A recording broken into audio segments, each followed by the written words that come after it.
What's up YouTube? It's Kory MacKinnon, and in today's video, we're gonna be talking to you about how to live for free.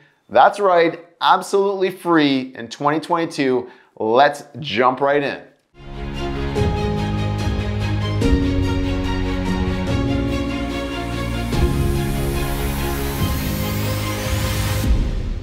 Hey everybody, thank you so much for tuning in today. And for people that don't know me very well, my name is Kory MacKinnon, and I've been a real estate investor and a coach in business and in real estate investing for close to 2 decades right now. We have a really large, thriving real estate investor community. If you want to find out more about it, there's a link in the description. But in today's video, we're going to be talking about how to live for absolutely free in 2022 and beyond. And those two strategies are going to be rent hacking and house hacking. Now they're similar, but they're also different. The main thing being is that you need to have a house to be able to house hack, okay? We need that house. And if we don't, the strategies are fairly similar. I'm gonna talk mainly about rent hacking today. That's how I got started way back, 20 years ago. That's how I got into the game, and that's how I want you to get into the game here. But I really do want people to understand the why. Like, why is this important? Why do we need to make sure that we're keeping our housing costs down in the beginning? And this is why. All right, with the inflation that we're having right now, it has been crazy. Okay, the CPI is always understated in the market, and we're seeing what's happening with oil and rents and housing auction effect. So we need to make sure that our after-tax dollars are really working hard for us. And the best ways that everybody can do this in the beginning is to rent out a part of their house. Or if you don't have a house, you need to go and figure out a way how to rent hack. Now I'm gonna be breaking it down into 5 steps that you need to basically reverse engineer this to make sure that this goes well for you, all right? I made some mistakes along the way, and I've been renting out hundreds and hundreds of units over the past couple decades. So all this here is a culmination of what works well in the industry. So let's get right into it. Point number 1 is you need to go out there and find a deal. Finding a deal to rent hack with is probably gonna be, weighing out a couple different things. It's either gonna be finding a motivated landlord who is struggling to rent a unit, or it could be a motivated tenant who needs to get out of that lease. Especially if you're in a state or a province where it's very pro-landlord and the landlord can penalize you, or they really don't like when you break a long-term lease, then that could be in your favor. Just like somebody who wants to get out of their car lease, they're willing to maybe take a little bit less on their car lease just to walk away from it and not have to have anything to do with it.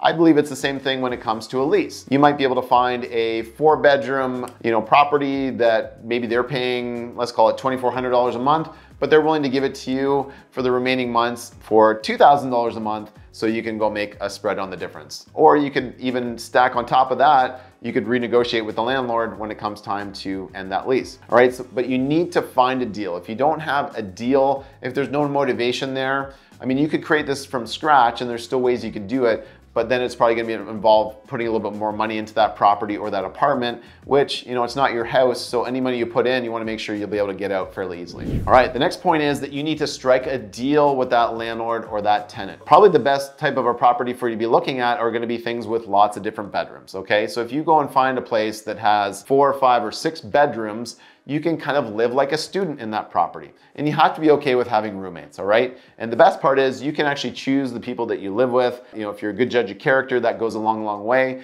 At the end of the day, make sure you're using your head and your gut to make those decisions, and treat it like a real business. Have them fill out an application form, check their references. You can even get parental guarantors signed for these different people, right?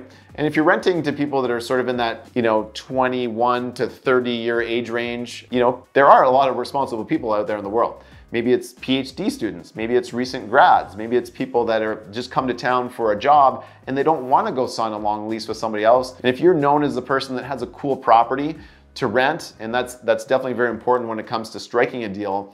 If you have a property that's way out in the country, but it's got a lot of bedrooms, that's not gonna do anything for you if people are looking for access to amenities, being close to the downtown for their job or university or whatever it might be. So make sure there's definitely a cool factor when it comes to the property that you decide to sublet or rent. All right, the next point here is probably the most important, and this is where you wanna create some sort of a strategic advantage of the roommates, of the people that are gonna be renting from you, all right? So there's gotta be some sort of a cool factor. Maybe you got to do some branding to bring it up to the next level. Maybe you got to bring in a feature, or maybe there's already some features there that are cool enough, but you want to take it to the next level. Maybe you bring in a hot tub or a sauna. Maybe you put a gym in the basement. Maybe you put in a podcast studio. Whatever your clientele is looking for, maybe you make like a soundproof study room. So you got to have some sort of a strategic advantage something that is gonna want to make those people rent from you. All right, next point. Point number 4 is gonna be that you're gonna want to market this. Market and sell the dream to other people. You've gotta get great photos done, you gotta have great descriptions, and if you don't have the gift to gab, or if you don't have some natural sales ability,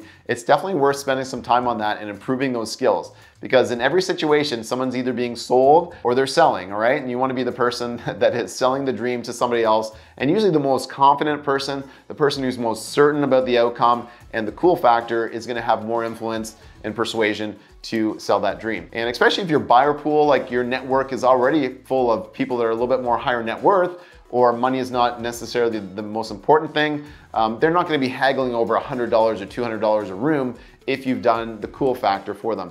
And again, maybe some of those features are that you fully furnished the house, right? You know that you want to be doing this for a long term. Maybe your goal is after you rent hack that you want to get into Airbnb, so you're okay with investing into furniture now. You could go and get some wholesale pricing on 5 or 6 beds, 5 or 6 dressers, 5 or 6 desks. You might already have the furniture for the living room, dining room, kitchen, so it's already kind of figured out. But make sure that you're ready to market and sell the dream to fill up the house. All right, now the last point here is make sure that you have some paperwork involved to tie everything together, all right? You wanna make it official. You can't just do things on a handshake. I mean, you could, but then people might just do a midnight move, or you could be out of town for the weekend, you come back, and the bedroom is totally empty, and now you gotta go refill it, and now you might actually be upside down on that month. So make sure that you have some certainty and you know what's gonna be happening with your different roommates. Maybe signing like a minimum 3-month lease would be a good thing in your favor. However, if they're breaking the house rules, you have the right to terminate that agreement within 2 weeks. That's what a lot of room rental laws are like here, at least in Canada,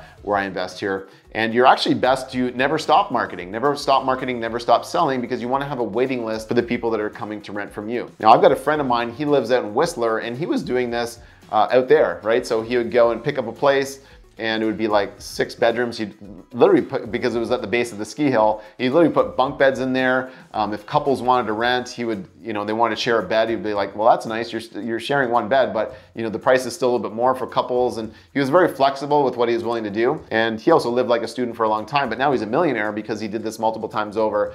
And the money that he made from rent hacking, he leveled it up into house hacking. So there you go, friends. This was the first strategy that I ever did. I moved to London, Ontario on the day of 9/11. I signed my lease right as the second tower fell. I knew the world would never be the same.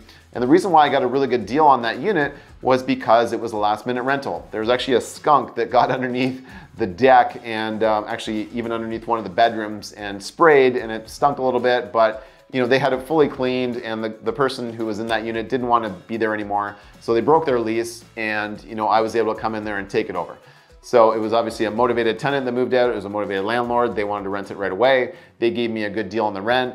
It was a 2-bedroom apartment with a double living room. So I actually turned one of the living rooms into a bedroom. That's where I stayed, all right? So I turned the 2-bedroom into a 3-bedroom, and then I ended up renting out the other rooms for a premium because I painted the place, I made it look cool, I had all the furniture there, and we did really well. I did so well there that I stayed in good touch with the landlord. I think he actually raised the rent a little bit once he knew what I was doing, but I ended up eventually buying that property from him, and that was my first property. So I rented there for 4 years, signed the lease when I was 26, bought the property when I was 30, and it was a sexplex, so that was a fantastic deal of mine. We've refinanced it many times over. It has tripled in price and value since we first bought it, and it's been fantastic. So there you have it, friends. Make sure that you're not sitting on the sidelines here in 2022. There's always gonna be opportunity out there for you, but you gotta put in the work. You gotta be always looking, always growing your team, and making your money work for you, all right? So until next time, be amazing.